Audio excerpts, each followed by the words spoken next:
All right, YouTube, how you doing? Welcome back to the channel. Happy Monday to everyone out there. It is March 4th. We got a 6-game NBA slate to dive into in today's video, like we always do. When I go through each and every one of these games, I'm going to give you my lean on the spread. I'll give you my lean on the total. We'll talk about any player props that we like within the game as well. But as always, if you do want to fade me and do the opposite of my picks, those plays are going to be listed in the pinned comment. Last night, not a fadeable night. We go 2 for 2. We cashed the Buddy Hield over 3.5 assists, and then the Thunder alternate minus 3.5 line that cashes as well, as I believe they won by 8. So we had a mini sweep there. It's only 2. I'm not going to bring out the money gun. I was tempted to, but a 2-0 night.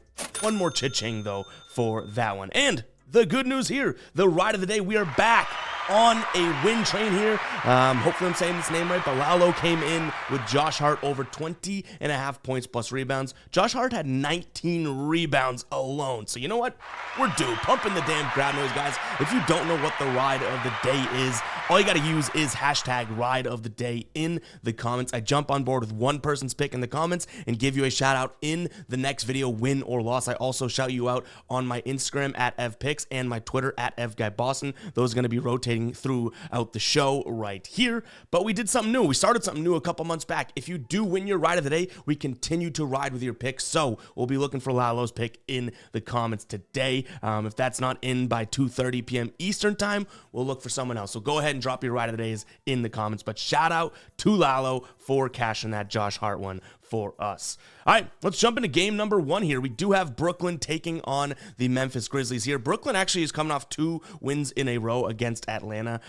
They win 124-97 and then 114-102. I liked Atlanta in both of those games, and Brooklyn kind of, shat on my face. So that's a tough one there. And I think I'm giving them a little bit of respect here in this one because that line does come in at 9. In fact, I think it opened up at 8.5 and it's moved up to 9. Kind of shows where the bookmakers and the odds makers feel this game is going to go. And it makes sense. It's a Memphis team that has lost 8 of their last 10 games. They are covering a decent amount of games, 5-5 in the last 10.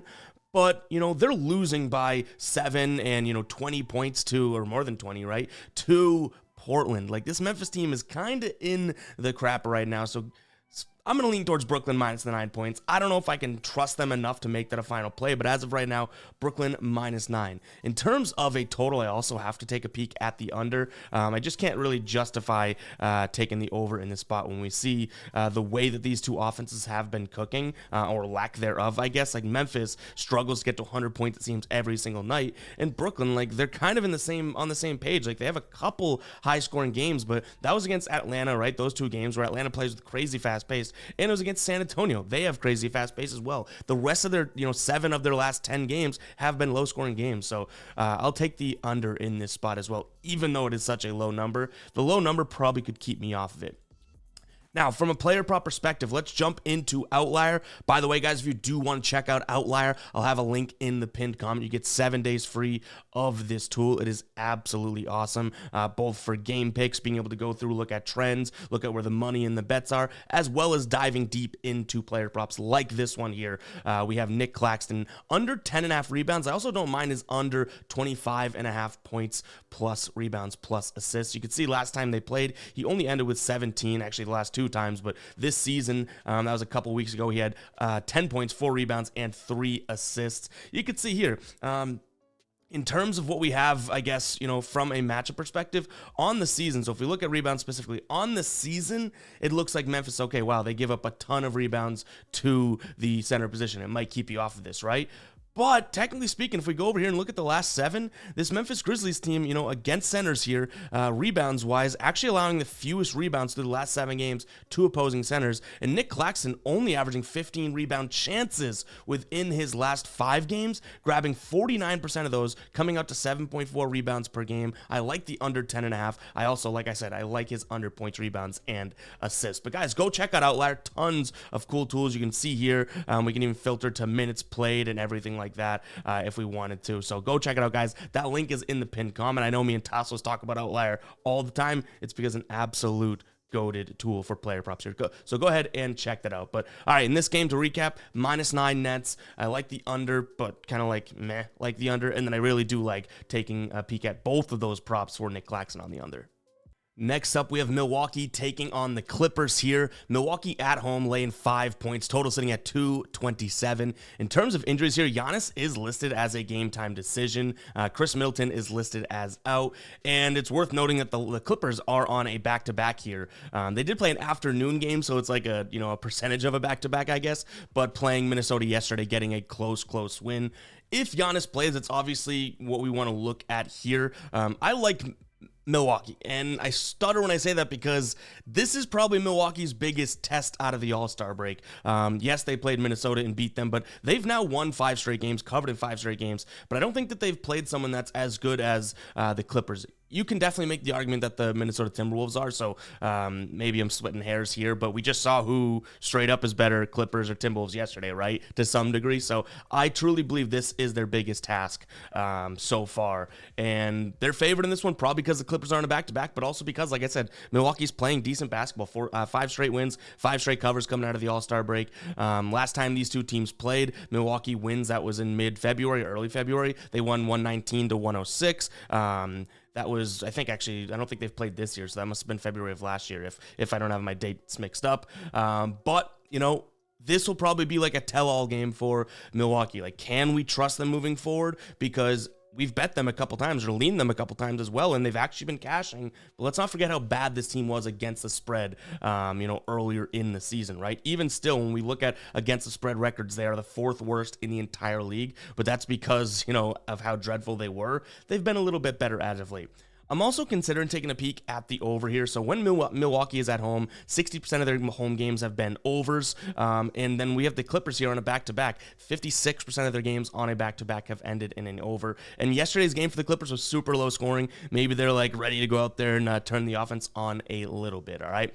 In terms of a player prop here, I'm not minding taking a peek at James Harden under 8.5 assists. So if we jump back into Outlier here, you could see on the season, he's hit the under in 52% of games. In his last 10, though, he's hit it in 8 of his last 10, going up against Milwaukee, who allow the 8th fewest assists to point guards on the entire season here. And, when we look at it from a passing potential perspective, James Harden right here, last 5 games, just 12 potential assists. So to get 9 of those, he'd need to convert on 75% of his potential assists as of late. I just don't necessarily see that happening. Can he do it? No kidding. Look at 4 of these wins in his last 10. They landed on 8. So this could be a risky one, but I do think that this is a spot in which Milwaukee, prevents assists plenty to point guards, and it might be another spot where they do it to James Harden here. So James Harden under 8.5 assists is going to be my player prop lean in this video, or for this game. All right, we just talked about this team, Minnesota, taking on Portland. Minnesota is on a back-to-back coming off of a loss yesterday against the Clippers. Total sitting at 211.5 here. Minnesota, huge favorites, -14. And I'm not making this a final play, but I can't trust Portland. So hopefully Minnesota's a little, pissed off after yesterday's game and wants to come out swinging, because I do think that they win this game. But 14 points is asking a lot either way. No major injuries on the Portland or on the Minnesota side of things, but the injury report is very long. Tybalt, Grant, Ayton, Brogdon, all questionable. Actually, Brogdon's been out mid-March, coming back. Ayton, Grant, and Tybalt all out for Portland, or questionable at least. And Minnesota looks squeaky clean. Now they aren't a back-to-back. Maybe things change, but give me Minnesota minus the points. In terms of a total here, 211.5. I do think that this could be a spot in which Minnesota scores a decent amount of points, just because they were, they were so bottlenecked yesterday in terms of scoring. I feel like they're playing a bad team now, and they're going to be able to score. So I'll lean towards the over, potentially looking at Minnesota's team total, but I need to see what that is, right? We just saw Memphis in one of those games that they played against Portland drop 122 against Portland. So Minnesota should be able to do that, even though the Minnesota offense has been kind of hovering at, 110, 111, 114, that type of thing. I'm thinking that they can get towards 115 today in this spot. And then from player prop perspective, nothing major jumps out to me in this game. Nothing jumps off the page to me, to all the people that hate me saying that. So I'll probably stick away from it altogether, because there's some blow potential here as well. All right, guys, before we continue on with the slate, I want to shout out the Fade Me store, the merch brand that we have here on the channel. If you do want to support us and pick up some great merch at a great price at the same time, make sure to head over to fademe.co. You can use code FADE today and get a discount at checkout. We have tons of new stuff. Most importantly that I want to highlight is this Money Gun embroidered hoodie. You can see we got the Money Gun embroidered there on a nice premium sweatshirt. Super comfortable.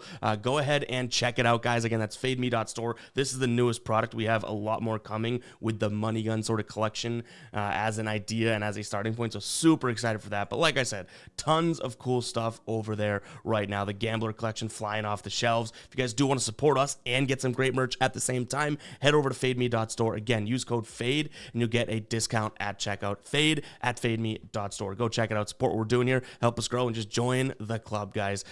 This community is awesome. Go pick up some merch. We got Utah taking on Washington. This one's tough for me because I feel like I've just got finished talking about Utah in the last few videos being like, I think they might have been a pretender when they went on that run and they're not actually that good. And now that's starting to ring true, right?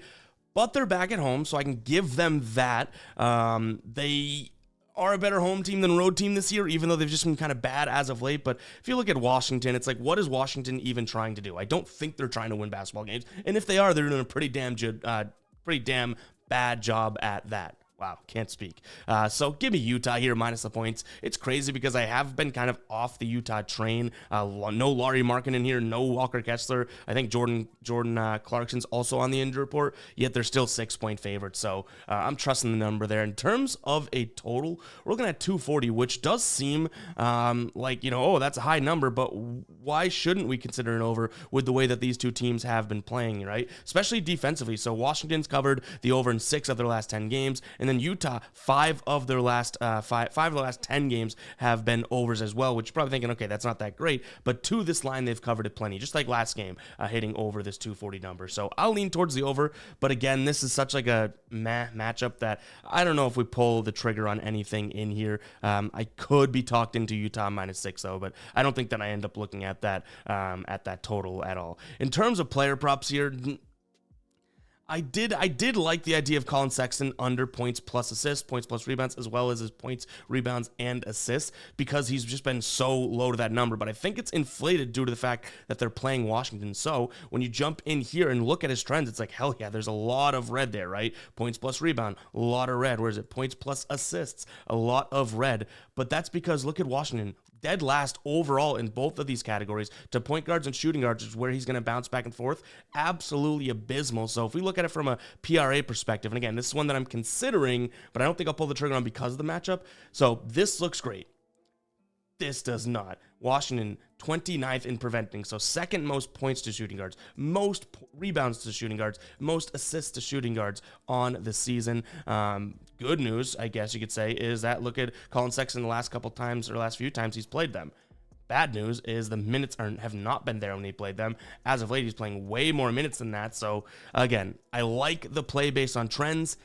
Can we swallow? It's a tough pill to swallow looking at that matchup, but keep an eye on the pinned comment. We'll see if we end up rolling with that one. But I hesitated to even throw that out as a lean because of that matchup. All right, Sacramento taking on Chicago. But first, guys, I want to know in the comments what your favorite NBA team is. So where is your fandom actually, aligned to? I'm a Celtics fan, if you guys don't know that. But I know a lot of people will be like, whatever team I'm betting on that night. But no, truly, what is your home team or the team that you root for in the NBA? Like I said, mine is Celtics. That's polarizing to some people, but you know what? Guy Boston Sports. You can probably figure that out yourself, right? So let me know in the comments what your favorite NBA team is. If you don't have a favorite team, who's a player that you've followed along with and kind of wherever they've been has been your favorite team? Because I understand that some people don't have a favorite team. But like I said, we got Sacramento taking on Chicago here. Sacramento 6-point favorites in this spot. I was hesitant to lean Sacramento at first. I don't think that I am. I think that this is a Sacramento team that 4 straight games against Chicago, they've won and covered in this spot. They've played decent basketball, I guess you could say, as of late. The teams that they've lost to have been decent teams. If you look at their strength, other than I think that they lost to Detroit within their last 10. So, pump the brakes there, Ev. But I do think that, I think it's like OKC, Miami when they're hot, Denver, these teams that they're losing to. Chicago also has played a pretty damn tough schedule. So you have 2 teams that are coming out of this tough schedule. I'll take pick Sacramento, who I think matches up better, as well as being the home team here in this spot. This is definitely one where I could be like, all right, you could make an argument for the Bulls. I get it. In fact, my 2 player props are Bulls players over, so we'll get into that in a second. But in terms of a total here, I do think, since I think Sacramento controls this game and wins by 7+ points, I think that they up the tempo a little bit. And we've seen the Bulls be able to up the tempo, right? New Orleans, they played fairly fast, and they get scored like 115. That Atlanta game, that was a super fast game, and they end up scoring 130. You could make the argument that Cleveland one kind of was, but they went to multiple overtime, scored 130 plus. So I don't think that, this should have trouble getting into the 230s overall. So I'll probably lean towards the over as well. Again, I think Sacramento kind of dominates the pace.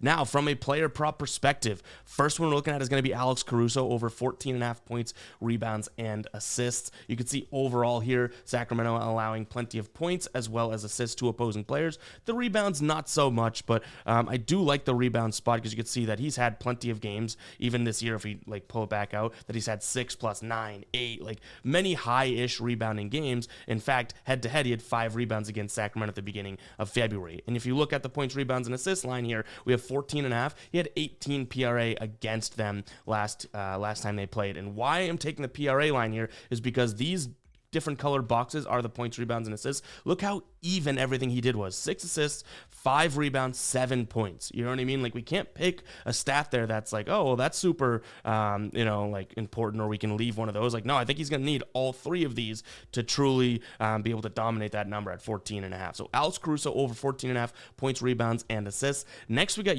Nikola Vucevic. I almost said Nikola Jokic. I like him in a few different spots. PRA, sure. I also don't mind his points plus assists, as well as his points plus rebounds. So depending on what you guys like more, you could splice it up, but he cashes in 2 straight games against the Kings for points and rebounds, and assists. He also cashed, and then points plus assists, he also cashed as well. From just an overall perspective and a matchup, right, if we want to look at that, I do think that, because he's been scoring a decent amount as of late, that's what we're leaning on, but realistically, he needs to have a decent amount of assists and a decent amount of rebounds, because Sacramento will make it tough for him to score. But like I said, he's been scoring, and he had 24 last time that they played, but he scored, he had hit his over in his points in 8 of his last 10 games. So I do like him kind of all the way around. We'll see if we find anything that we love enough to make a final play, but Caruso and Vucevic, I think, are 2 decent spots in this game.